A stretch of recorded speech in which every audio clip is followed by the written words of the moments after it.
سرکار دو عالم علیہ السلام فرماتے ہیں بندہ زبان سے بھلائی کا ایک کلمہ نکالتا ہے حالانکہ وہ اس کی قدر و قیمت نہیں جانتا، تو اس کے باعث اللہ عز و جل قیامت تک اپنی رضامندی لکھ دیتا ہے۔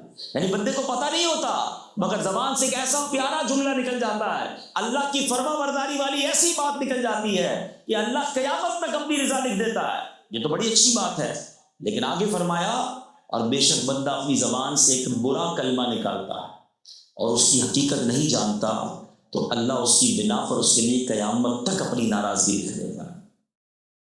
اب یہ دونوں چیزوں کو یاد رکھیے، بری بات کبھی کبھی ایسی نکل جاتی ہے کہ اللہ ہمیشہ کے لیے ناراض ہو جاتا ہے، تو اچھی بات نکلنے کی کس کی امید زیادہ؟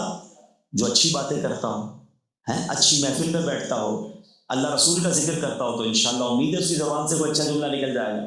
جو سارا دن بے حیائی کی باتیں کرتا ہو، گالی گلوچ غیبت دل آزاریاں ابے تبے تو تڑا مذاق مستی لوگوں کا دل دکھانا، تو اس کی زبان سے تو ہو سکتا ہے بہت سارے برے جملے نکل جائیں۔ تو زبان بڑی نازک ہے۔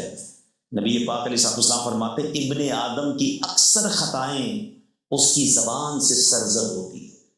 یہ زبان دیکھیں نا، 32 چوکیدار لگائے گئے ہیں زبان کے آگے، اور کسی پارٹ آف دا باڈی کے آگے اتنے چوکیدار نہیں، 32 دانت ہیں، مگر یہ سہرے کو بھی توڑ کر جب چلتی ہے تو کتنوں کے دل توڑ دیتی ہے۔ نافرمانی اس کے ذریعے ہو جاتی ہے۔ احتیاط، وہ کہتے ہیں نا، آپ نے دعوت اسلامی کے ماحول میں مدنی چینل پر ایک نعرہ سنا ہوگا، پہلے تو لو بعد میں بولو۔ آپ کبھی بھی جو ہے نا، ایسا کئی بار ہوا ہوگا بول کر پچھتائے ہوں گے کہ یار کاش نہ بولتا، یار دوستی چلا گیا، پارٹنرشپ بھی ختم ہو گئی، رشتہ ہی ٹوٹ گیا، اگلا ناراض ہو گیا، بولنا نہیں چاہیے تھا مجھے یہاں پر۔ آپ بول کے کئی بار پچھتائے ہوں گے، آپ خاموش رہ کر کبھی نہیں پچھتائے ہوں گے۔